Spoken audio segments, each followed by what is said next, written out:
Bom dia. Hoje nós vamos proceder à leitura lá para o nosso podcast de um artigo que eu escrevi para o LinkedIn escrevi e publiquei no dia 10 de julho de 2020. O título é Acelere Reforma do Marco Regulatório do Crowdfunding de Investimentos no Brasil. A executiva Cristiana Pereira é uma especialista em mercado de capitais brasileiro. Acumulando vasta experiência em Bolsa de Valores, foi durante 13 anos diretora da Bovespa e aos 9 anos seguintes na sucessora BMF Bovespa. Em 2017, já como diretora comercial e de desenvolvimento de empresas da B3, participou da terceira reforma do regulamento base do novo mercado. Quando foi lançado no começo dos anos 2000, esse segmento especial da Bolsa representou um marco histórico do desenvolvimento de mercados de capitais brasileiro. E hoje é uma referência mundial de boas práticas para a proteção dos direitos dos investidores. Mesmo assim, esse regulamento interno passou por duas etapas de aprimoramento das regras, em 2006 e 2011, e precisou de uma terceira reforma em 2017, respectivamente 6, 5 e 6 anos distantes uma da outra. É o processo evolutivo que não para. Mesmo sendo companhia aberta de direito privado, a B3 portou-se de forma bastante democrática, até pelo impacto de suas decisões podem ter no mercado de ações. A reformulação de 2017 contou com uma consulta pública, 2 audiências públicas e mais uma audiência restrita, entre parênteses, apenas para 131 companhias listadas naquele momento, resultando na construção de um regulamento feito a 4 mãos com o mercado. Um exemplo. Enfim, Cristiana passou a vida lidando com ambientes regulados e com a Comissão de Valores Imobiliários. E quando ela diz alguma coisa, podemos ter certeza de que sabe bem o que está dizendo.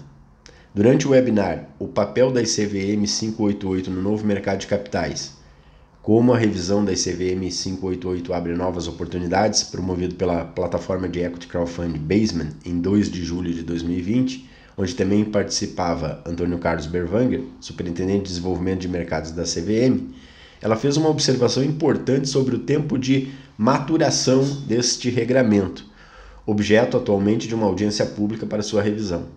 O vídeo na íntegra do webinar está disponível no YouTube e foi tema de um artigo anterior. Comparou que na implantação de regras novas ou a reforma de ordenamentos jurídicos pela autarquia nos mercados de emissão de valores imobiliários mais estabelecidos, o prazo de 2 ou 3 anos pode ser considerado extremamente rápido e até comemorado, tendo parabenizado a autarquia na figura de seu representante pela iniciativa durante a transmissão do evento. De fato, se posto ao lado do tempo que se levou para aprimoramentos em outras áreas mais tradicionais, a ICVM 588, editada em 13 de julho de 2017, já provocar uma audiência pública, a SDM 02/2020, cujo edital foi publicado em 26 de março deste ano, para tratar sobre a reforma do marco legal do crowdfunding de investimento, é um enorme avanço em termos de celeridade.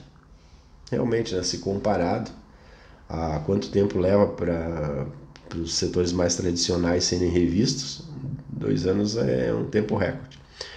O prazo original para manifestações públicas encerrava-se em 24 de junho, mas foi prorrogado por mais um mês, faltando 2 dias de seu vencimento, findando agora em 24 de julho. Lembrando que a audiência pública SDM 06/2016, que colheu comentários sobre a minuta para a edição seminal da ICVM 588, entre 8 de agosto e 6 de dezembro de 2016, levou 6 meses para ser editada. Se a CVM, após a audiência, reeditar a norma ainda este ano, terão transcorridos apenas 3 anos e meio para se editar e já reformar o marco legal de um novo segmento, um recorde. Não foi revisado ainda em 2020, talvez agora em 2021 saia a regra nova, né? Curiosamente, no mesmo mês de março deste ano, numa quarta-feira, dia 4, a SEC, Security Exchange Commission, americana, também publicou o edital para a audiência pública que propôs um conjunto de emendas ao framework do Security Act de 1933, a Lei das Sociedades por Ações, como a nossa Lei 6.404 de 1978. Logo em seguida, pouco mais de uma semana depois, na sexta-feira 13, a CVM publicou o edital para a reforma da Instrução 588. Em linha com a minuta brasileira, a minuta desta reforma das regras americanas para ofertas com dispensa de registro também inclui aumentar os limites permitidos pelas ofertas, tanto para a regra A, da regra 508, o 506, né, o chamado Reg D, quando do regulamento de crowdfunding, o Reg CF, e revisar ainda certos limites de investimento individual com base na experiência da comissão. Aqui a gente deu um destaque. Para se ter uma ideia, o Reg CF foi inserido na lei Jumpstart or Business Startups, o Jobs, eles chamam, né, Jobs Act, promulgado pelo presidente Barack Obama em 5 de abril de 2012 e, portanto, levando mais de 8 anos para ter sua primeira revisão. Mesmo comparado aos 5 a 6 anos apenas para a reforma de um regulamento interno da listagem da Bolsa, foi muito rápido. Nisso todos concordam que a CVM está de parabéns. E realmente. Acontece que, sendo idealizada como uma porta de acesso ao mercado de capitais e tendo um limite de teto no faturamento bruto anual de apenas 10 milhões para as empresas elegíveis, é natural que o Equity Crowdfunding seja percebido como uma plataforma de financiamento coletivo para negócios nascentes ou emergentes, em especial startups. Sob esse ponto de vista, 3 anos passam a não ser tanto tempo assim. Com a pandemia do Covid-19 acelerando 10 anos de transformação digital global em apenas 6 meses, esta urgência em ajustes e flexibilidade de regras estanques vai ficar cada vez mais premente. O novo normal, entre aspas, né, para o regulador também deverá ser outro, e talvez não só em se tratando de mercado de acesso, afinal todos os segmentos do mercado de capitais serão impactados por inovações em série nos próximos anos. Não há como parar essa avalanche. Antônio Carlos Berwanger parece ter consciência disso, e talvez o seu comentário no webinar reflita um pensamento coletivo da CVM, quando diz que será preciso reformar esse conjunto de regras periodicamente, de tempos em tempos, para promover ajustes pontuais.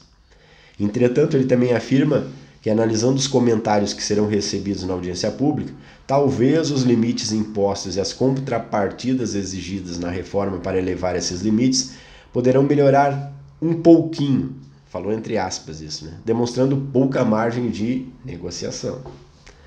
Também acrescentou, elegantemente, diga-se de passagem, que apesar da percepção dentro da CVM de que terão de trabalhar de tempos em tempos nesta norma, as propostas de aprimoramento regulatório serão, abre aspas, conduzidas a partir do exercício de priorização da CVM, levando em conta, por óbvio, a capacidade operacional da autarquia e a urgência dos demais assuntos normativos de competência da CVM. Fecha aspas. Ora, se as amarras do modelo serão soltas devagarinho e aos poucos, talvez os próximos 3 anos, no melhor dos mundos, até uma possível nova reforma em 2023, pareça uma dolorosa eternidade para o setor de crowdfunding, ainda mais na nova economia pós-Covid-19. O crowdfunding de investimento não pode se dar ao luxo de repetir o parto que foi o Bovespa+. Criado para ser a porta de entrada de pequenas e médias empresas no mercado de capitais brasileiro, levou quase 5 anos para estrear sua primeira empresa listada e após 15 anos tem apenas 14 empresas listadas. Um fiasco. Some-se ainda, nesta diminuta relação, outras 2 empresas que integram o segmento Bovespa+ nível 2, criado há 7 anos atrás, em 2012. 7 anos atrás, não, 9 anos atrás. Em seu meia-culpa pelo fracasso deste que deveria ser um vibrante mercado de acesso, como segmento batizado de Alternative Investment Market, né, o AIM, criado pela Bolsa de Londres em 1995 e que já teve mais de 3,6 mil empresas listadas, a B3 já reconheceu em entrevista que precisaria eliminar algumas exigências criadas para o Bovespa+, que acabaram mais repelindo do que atraindo os empresários. Isso é o que o Nelson Rodrigues chamaria de óbvio ululante, né? Não precisa muita percepção para ver que tem exigência demais para a pequena empresa. O jovem e pulsante crowdfunding de investimento brasileiro não pode cair nessa esparrela. Essa é uma armadilha séria. Se para cada vez que a CVM aumentar paulatinamente os limites da ICVM 588, exigir como, abre aspas, contrapartida, fecha aspas, mais obrigações regulatórias, mais governança, mais custos acessórios, essa modalidade corre o risco sério de embotar todo o seu vigor. Desculpe o trocadilho, mas nenhuma fintech vai ficar malhando em ferro frio por anos a fio, esperando a boa vontade em conta-gotas do regulador. Obrigado.